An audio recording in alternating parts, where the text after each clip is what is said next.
Student, आज आप लोगों का बाल विकास डीएलएड फर्स्ट सेमेस्टर में फिर से स्वागत है। इस वीडियो में हम लोग बुद्धि लब्धि के बारे में देखेंगे, जो कि एक मोस्ट इम्पॉर्टेंट टॉपिक है एग्जाम के लिए। बार बार एग्जाम में पूछता है, कभी कभी पूछ लेता है कि सामान्य वर्ग के जो बालक होते हैं सामान्य, उसमें बुद्धि लब्धि कितना होती है। ठीक है ना। जो प्रतिभाशाली बालक होते हैं उसमें बुद्धि लब्धि कितना होती है, जिसको कि IQ बोलते हैं। ठीक है ना, इंटेलिजेंस क्विसेंट। ठीक है, तो देखिए बुद्धि लब्धि क्या होता है। बुद्धि लब्धि का अर्थ है, परिभाषा देखिए। बुद्धि लब्धि बालक या व्यक्ति की सामान्य योग्यता के विकास की गति बताती है। तो बुद्धि लब्धि क्या है, अगर पूछ दे क्वेश्चन डिफाइन करिए बुद्धि लब्धि को, तो क्या है, बुद्धि लब्धि बालक या व्यक्ति की सामान्य योग्यता के विकास की गति बताती है। मतलब एक बालक में कैसे विकास की गति होती है, उसके मानसिक विकास की किस प्रकार से गति होती है, बुद्धि लब्धि बताती है। कोल एवं ब्रूस्ट के शब्दों में अगर पूछ दे तो कोल और ब्रूस्ट के शब्दों में बुद्धि लब्धि यह बताती है कि बालक की मानसिक योग्यता में किस गति से विकास हो रहा है। यानी बालक के जो मानसिक योग्यता है उसमें किस गति से विकास हो रहा है, ये बुद्धि लब्धि बताती है। ठीक है, नेक्स्ट देखिए। बुद्धि लब्धि को मापने के लिए बुद्धि लब्धि IQ का आविष्कार मनोवैज्ञानिक टर्मन ने किया था। बुद्धि लब्धि निकालने का सूत्र क्या है, बुद्धि लब्धि इक्वल टू मानसिक आयु अपान में वास्तविक आयु इंटू 100। ठीक है ना, जिसको कि मेंटल एज अपान में real age into 100 IQ, intelligence quiescent.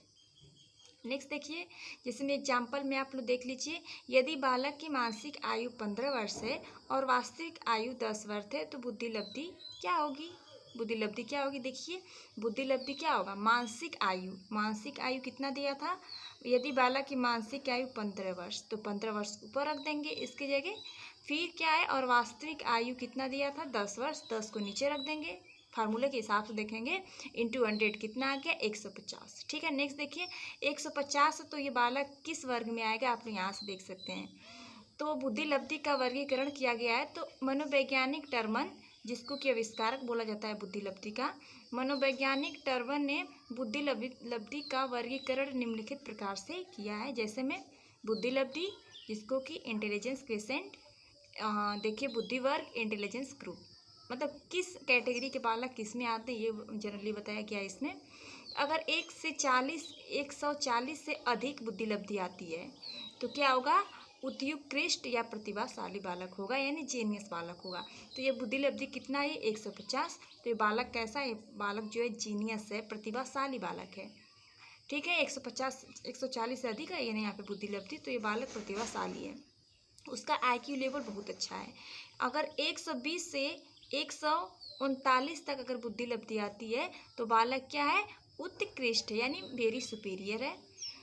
और 110 से 119 तक अगर बुद्धि लब्धि आती है तो बालक श्रेष्ठ है। 90 से 109 तक आती है तो बुद्धि लब्धि सामान्य बालक है, जनरल बालक है, एवरेज बालक है।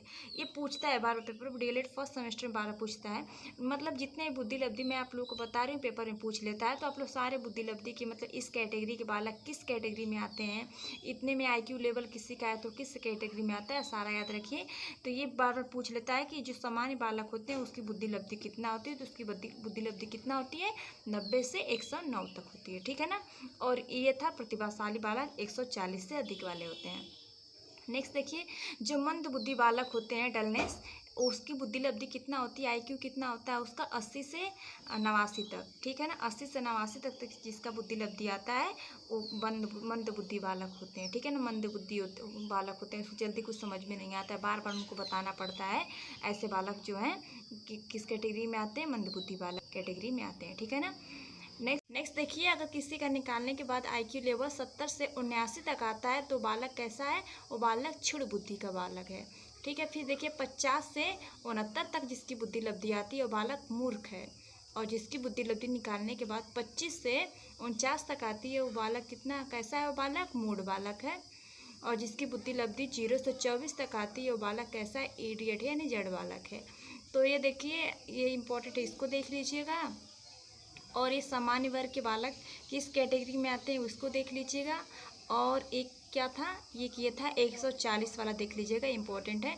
तो बुद्धि लब्धि जितने भी मैंने आप लोगों को बताया किस कैटेगरी में कौन से बालक आते हैं, इसको आप लोग पढ़ के जाइएगा लोग। और बुद्धि लब्धि निकालने का जो सूत्र मैंने आप लोगों को बताया कि बुद्धि लब्धि क्या होता है, मानसिक आयु अपन वास्तविक आयु इंटू 100, ये भी फार्मूला बहुत इंपॉर्टेंट है, तो इसको एग्जाम से पहले आप लोग इसको देख कर जाइएगा लोग। कभी कभी बुद्धि लब्धि निकालने का ये सूत्र पूछ लेता है। और एक क्वेश्चन था कि बुद्धि लब्धि का आविष्कारक किसको बोला जाता है, आविष्कारक, तो बुद्धि लब्धि का आविष्कारक किसको बोला जाता है, किसको, टर्मन को बोला जाता है। जितने मैंने आप लोगों को क्वेश्चन बताया बुद्धि लब्धि में। और हाँ, एक और था बुद्धि लब्धि का डिफिनीसन जरूर देख कर जाइएगा लोग।